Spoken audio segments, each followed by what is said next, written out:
Would the gentleman at microphone 2B please state your name, city, and state, and your position on this resolution? Rob Pincus, St. Augustine, Florida, and thank you, Mr. President. I rise to speak against this resolution. I agree with some of the people who've mentioned that we do not have the financial information that we need as members.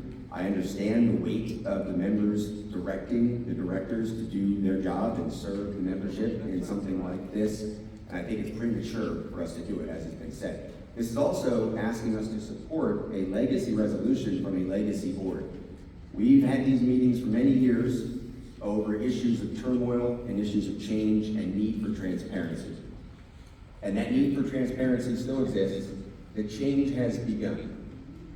The NRA was found to be a victim. Mr. President, you've mentioned that several times. It's been mentioned that the NRA was found to be a victim of a crime and is owed monies. But what's conspicuously missing is the mention of the man who did that. Mr. Wayne LaPierre was a major contributor to that victimization, and the people who have supported him and defended him are conspicuously avoiding his name today, are still up here and still hold power.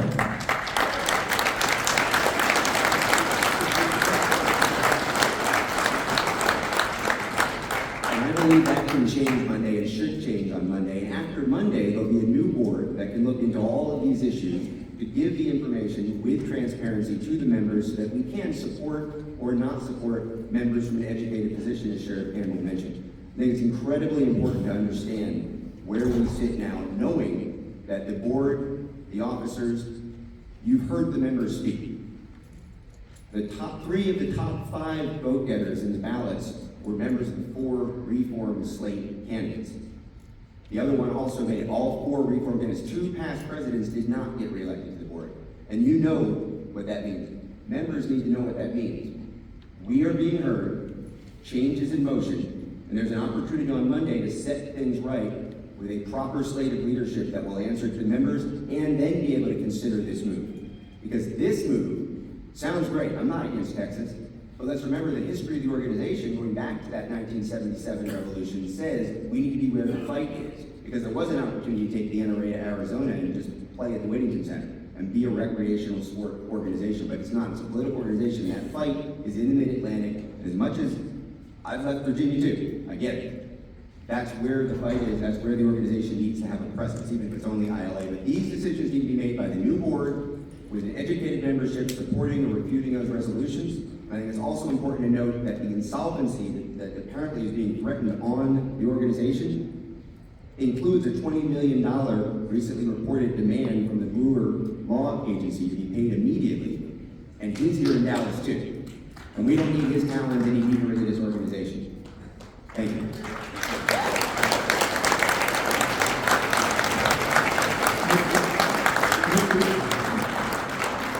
Mr. Pincus, I need to respond to that, at least a couple of points. First of all, this resolution is not a board resolution. It is submitted by NRA NRA members that are not members of the board.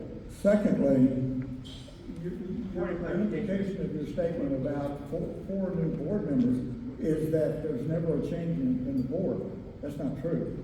Since we started the battle with the New York AG in 2018, there are 31 new board members. The board is constantly rotating. It's not this monolithic body that you and others have tried to claim. Almost half of the board is rotated out since 2018. Mr. President, Mr. Coy, did you tell us if you had any role in the writing of this resolution, by any chance? No, sir. You can't? I have no. I'm asking Mr. Can I finish my speech, my answer, sir? I had no involvement in I was asking Mr. Coy. it. I'm sorry? Mr. Coy.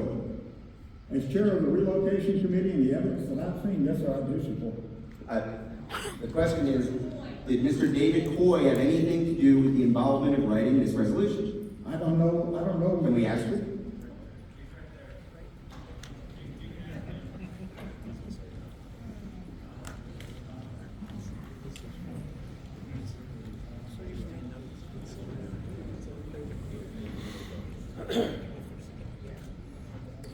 Short answer, yes, I did. And I enlisted the aid of 2 friends who are in the audience to introduce it, so we could have this discussion. And the discussion is appreciated. But yes, the upper portion of the resolution was my handiwork. The lower portion of the resolution, identified as Resolution 1, September 9, 2023, was passed by the board. I did not have, as a board member participating at that meeting, certainly I read it and had input. Did I actually author that portion of the resolution? No. Thank you for the clarification and the honesty and transparency, very much.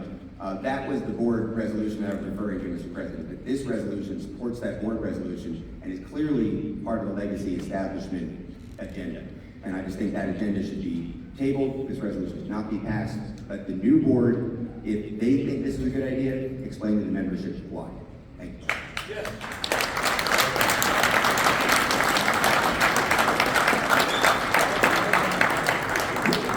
Will the gentleman at microphone 1B please take